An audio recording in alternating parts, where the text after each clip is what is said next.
Welcome to another episode of The Pursuit. I'm Pastor Rick. I'm joined here as always with Pastor Harper. I do notice that today, since I'm back, there's no food. You had pie while I was gone. We did have pie. Well, does my hand look like pie? I don't even know where that's going. Is this a joke? It's got my ring on it, so. Okay. These jokes brought to you by A Need for Acceptance. That's awesome. Well, as no transition whatsoever, speaking of nothing what you just said, we always want to get started with an icebreaker. Yeah. Actually, it does kind of fit because that was a really bad joke. It was. And your pun about needing acceptance was a whole lot better. But so here's the question. What is something you are bad at? Like the family knows it. You know, it's like, oh, let's don't get Harper to do this because it's just not something you're going to do. Yeah. Or it could be a talent that you don't have. What is something you're bad at? And we're not doing like my weaknesses. No, this isn't meant to be a therapy session. This is meant to be more fun. Okay, good. Yeah. So one thing I'm bad at, one of the things, definitely like things that require like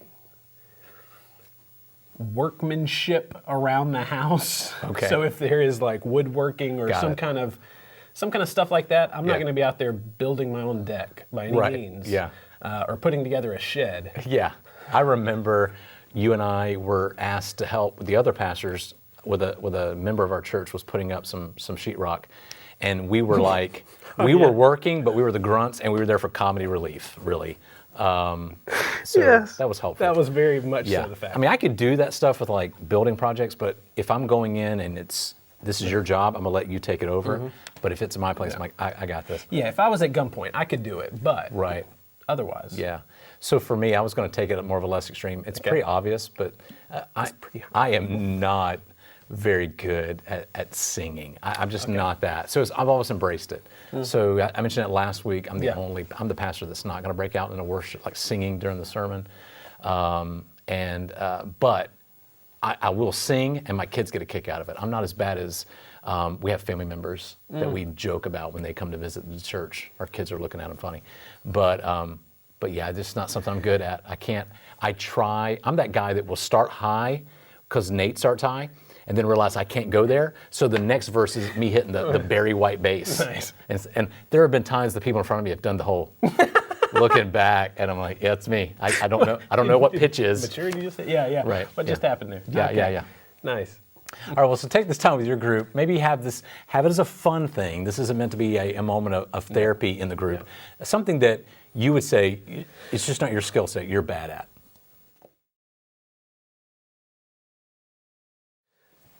Well, we started Ephesians chapter 5 this Sunday, and Pastor Kivett was focusing on the first 2 verses there. And he kind of started off with looking at some different passages and really seeing how, as believers, we're supposed to have this eternal mindset, whereas naturally we kind of focus on the temporal, the right now.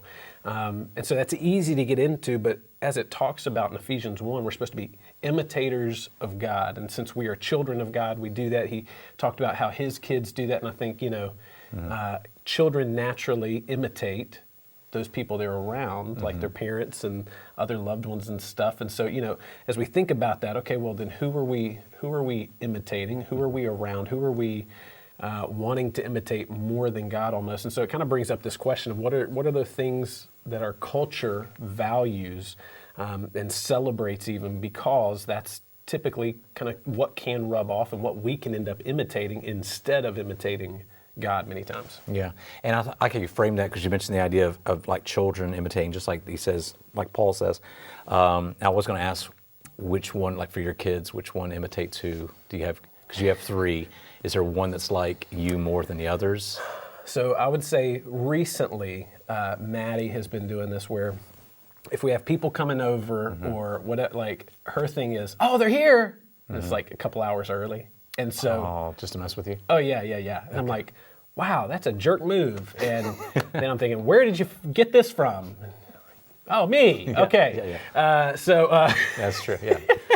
So it was funny at first, and then it got to be like, okay, we know you're kidding, and then I got them the other day to get them back, and so that was funny. Oh, good. So you're teaching them revenge. Yeah, that's exactly. Good too. That's good, helpful. Yeah. Is that was that Ephesians 4? I think that's And then for me, it's for my kids, the trouble they might get into, like, I'm like, you can't say that. Like, but I just did. Like, oh, okay. Like, don't clarify. Yeah, the tone that you're in. It's your dad, and your dad's a bad person, so you can't do it either. So yeah, okay. Well, for this, when we mentioned the idea of like mimicking your parents and doing what the worldview is, I don't see it so much as many activities. He mentions later on in the text, and Paul says some activities, but it is a worldview. I think sometimes we can get so caught up in, hey, I'm not drinking, cussing, chewing, hanging out with people who do those things. We get so caught up in that, which is true, that we forget that, well, I have kind of adopted the worldview of the culture. Things like, even as a parent, well, as long as my kids are happy, is that the worldview I'm supposed to be portraying with my kids? Is it all about being happy? Is it all about being successful? And if I'm not careful, even the way I pray, God, give us a good day. Yeah. Is that what I need to be praying, or does my worldview need to go further than that? I think sometimes I can adopt the cultural idea that it's all about my own happiness. Even though I know I'm a Christian, even though I know it's about God and His glory, I can still have that idea that if something doesn't make me happy, then I'm upset. Even in my interpersonal relationships, if I have a plan and somebody doesn't like that plan or whatever, I can take that as an attack. And there's that self-absorbed worldview that I've adopted. I don't even realize I have it. I've just kind of embraced it. Yeah. No, it's interesting you mentioned that. We just watched the movie Yes Day. So would you be Owen wants a pro yes day. or anti Yes Day? I told the kids every day's a yes day. They don't even realize it. Owen's like, we need a yes day. I'm like, dude, your life is a yes day. You don't even know. That's funny. For me, I think is something I think of is this kind of like a acceptance of people for who they are. That's something that culture is really pushing. And I think sometimes as Christians, you could really go to one extreme or the other with, oh, no, you can't accept that. You can't. And sometimes we think we can't accept that, and that means we can't love them too. Yeah. But then there's the other of, oh yeah, whatever, whoever, whatever, Right. Yeah. like just, and so there's that line of, okay, how did Jesus treat people? And so it's interesting when you look in Scripture, the little bit we do have of His life on earth is He was probably most harsh with the religious leaders than He was some of the sinners. Like when we see Him interact with people who were sinful, people who were needing healing, people who were needing, they come to Him and they're humble and He accepts them and He loves them and it doesn't mean He forgoes their sin or ignores it by any means, but it's not the harshness that He gave to the religious leaders who were trying to say, oh, look at us, because we're not doing this and this, we have been better, we have earned more favor, and so it's interesting. And so there's that dichotomy of, I see that in the church where there are some of those more extreme views of people who are saying, no, you can't accept people for different ways they believe or think or whatever, and almost to the point of hatred. Yeah. There can be love without validation. Yeah. I think our culture has married the two, and then the church culture has completely so divorced the two that you've forgotten how to do love. We're so careful not to validate that we don't love. I think they can work, but you can love without validation. I think that's a good point. No. Yeah. Well, listen, take some time now. Think about this for yourself. Talk with your group and figure out what are some of those values that you see that we can sometimes kind of attach to and begin to imitate what our culture accepts and celebrates.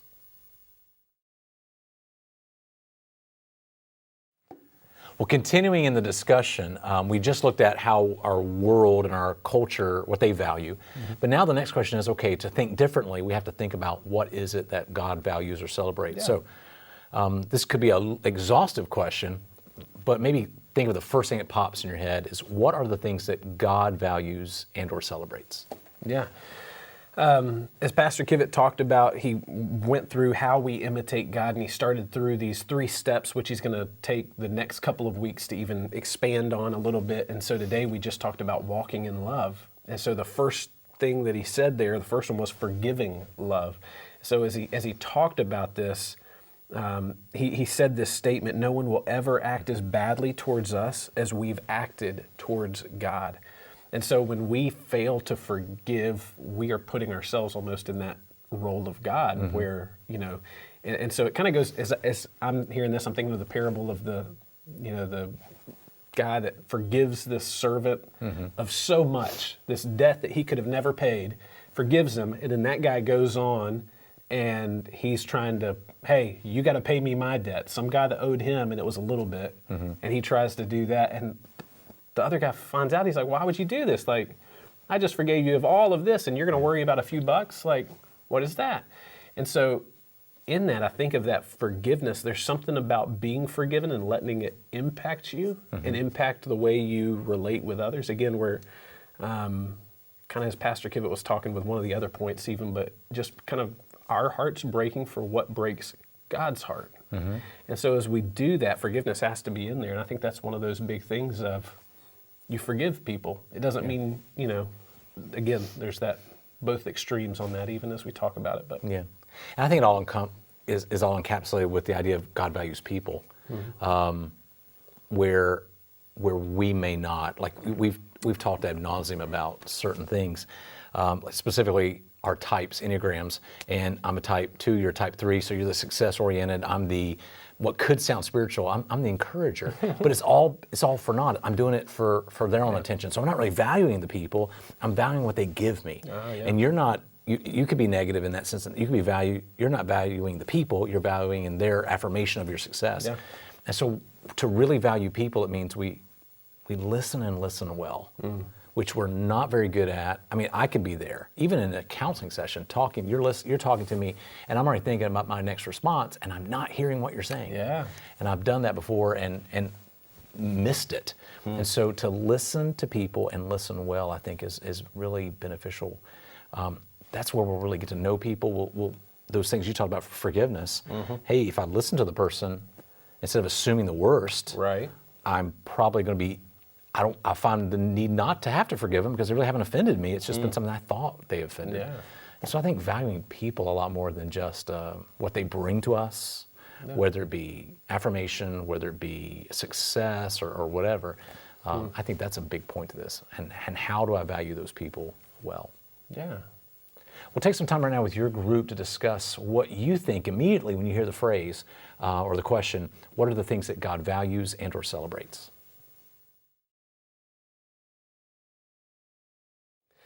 All right, we mentioned the first point that Pastor Kivett talked about in walking in love as being forgiving love. The second one was giving love. And so as he talked about that, we want to talk about how do you show giving love? Yeah, and he mentioned the idea of you're looking to help others. You're literally waking up with the idea of what can I do to help somebody else? That kind of goes back to one of our first questions of our worldview. Do we do that? Or is it all about, well, what makes us happy? Lord, if I'm praying, give us a good day, what if I prayed, God, give me a day where I can give to others? Yeah. Because that's going to happen. You know it, being in ministry, and I'm walking down the halls of the school, and I joke, but having a tight schedule can be sometimes the worst things, especially when somebody needs something. And so I've stopped having that, here's what I'm going to do this time. It becomes now, here's what I need to get done today. Hopefully it will get done. If not, we'll roll it over. Oh, yeah. But it becomes, all right, I've got time for this. I've got, somebody comes, hey, Mr. Clinard, Professor Clinard, whatever, do you have a moment? And instead of going, no, yeah, absolutely. And so seeing my time as not my own, that did I live it for others? Did I help others with it? At the same time, make a little quick caveat for those of us who are people-driven.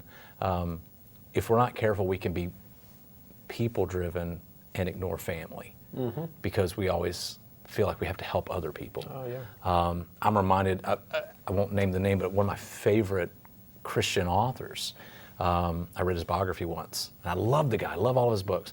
Then I read his biography, and in his biography, his wife and his sons all said the same thing, to the effect, his son said, Dad used to pour his life into other men, but never us. And that just hit me like a ton of bricks. And so it's not just living, when you talk about living for others, how can I help, but you're looking at everybody, because it can be very quick, if you're not careful, to neglect those important people, that family. They're the first ministry or service you have is to them. while you're serving others. Absolutely. And as you say that, I think of, I just think of many times, like you said, we get so busy in that, and we can feel so productive in those checklists of things, and not value the people that come, kind of interrupting our schedules. And so I think even of the times Jesus he was interrupted, it seemed, while he was on his way here, this woman reached out and grabbed his garment, and suddenly there's this little story inserted into his travel here. On his way to here, he saw Zacchaeus, and all these little interruptions that he took time for, and he was the Son of God. Yeah. And if he can be interrupted by those, why can't we? Right. And even Tim Keller, I think he talked about it's like his 50 years, some ministry anniversary, I think. People were sharing stories about him and stuff, and in kind of a summary afterwards, he was talking about, he said, not one person said anything about a great sermon that I spoke. Right. Like, it was all relational stuff.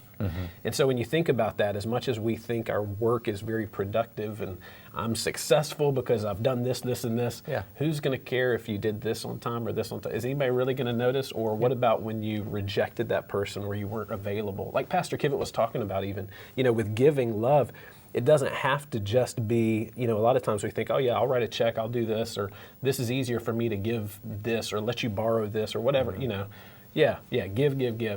But he said, again, Jesus didn't just give up these things, he gave us himself. Yeah. And so being there, being present with people in their pain, and maybe it's not bringing them a meal, maybe it's not giving them gift cards, maybe it's just sitting with them. Yeah.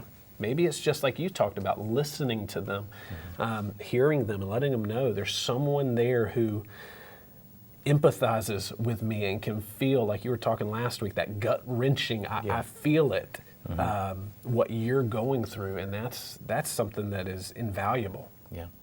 Man.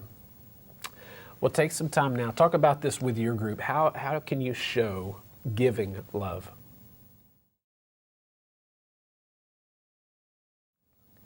Well, thank you for joining us on another episode of The Pursuit. As always, you can watch previous episodes of The Pursuit by clicking the link that's on your screen. Yeah, you can also go back and watch past sermon videos in case you missed those. And also, don't forget to subscribe if you haven't already. This way, as soon as we put out videos, you are notified. Thanks. We'll see you next week.